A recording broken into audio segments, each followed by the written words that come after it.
Hello guys. आज की इस वीडियो में मैं आपको बताने जा रहा हूँ कि किस तरीके से आप अपना जो कॉन्टैक्ट नंबर है फेसबुक से हाइड कर सकते हैं। क्योंकि अगर आपने अपनी जो फेसबुक आईडी अपने कॉन्टैक्ट नंबर पे क्रिएट किया तो आपका जो कॉन्टैक्ट नंबर होता है वो यहाँ पे विजिबल होता है।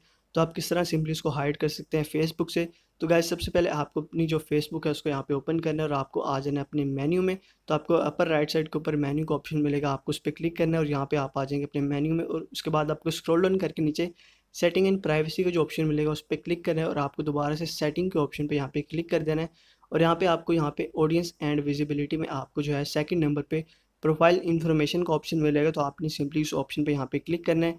जैसे आप यहाँ पे आएंगे तो देख सकते हैं कि आपको वर्क के नीचे यहाँ पे कॉन्टैक्ट इन्फो की ऑप्शन यहाँ पे मिल जाएगी और आपका जो कॉन्टैक्ट है वो फ्रेंड्स पे है, यानी आपके जो फ्रेंड्स है वो आपका कॉन्टैक्ट यहाँ पे देख सकते हैं। तो आपको सिंपली यहाँ एडिट के ऑप्शन पे क्लिक करना है और यहाँ पे कॉन्टैक्ट आपके कॉन्टैक्ट नंबर के सामने ही आपको राइट साइड पे एक ऑप्शन मिल रहा है। आप जैसे उस पर क्लिक करेंगे तो आप देख सकेंगे आपको डिफरेंट ऑप्शन मिल जाएंगे। तो गाइस सिंपली आपको जो है इस कॉन्टैक्ट को यहाँ पे हाइड करने के लिए आपको यहाँ पे दोबारा क्लिक करना है और आप देख सकेंगे कि आपको यहाँ पे मोर ऑप्शंस पे आपको यहाँ पे क्लिक करना है और यहाँ पे आपको ओनली मी का ऑप्शन मिल जाएगा। तो आपको अपना कॉन्टैक्ट हाइड करने के लिए यहाँ पे इसको ओनली मी पर रखना है। उसके बाद आपको नीचे आने और यहाँ पे इस सेटिंग्स को आपको यहाँ पे सेव कर देना है। और जैसे आप सेव करेंगे तो आपका कॉन्टैक्ट जो है यहाँ पे ओनली मी पे शिफ्ट हो चुका है और आपके अलावा कोई भी आपका कॉन्टैक्ट नंबर यहाँ पे फेसबुक पे नहीं देख सकेगा और आपका कॉन्टैक्ट जो नंबर है यहाँ पे सेव रहेगा।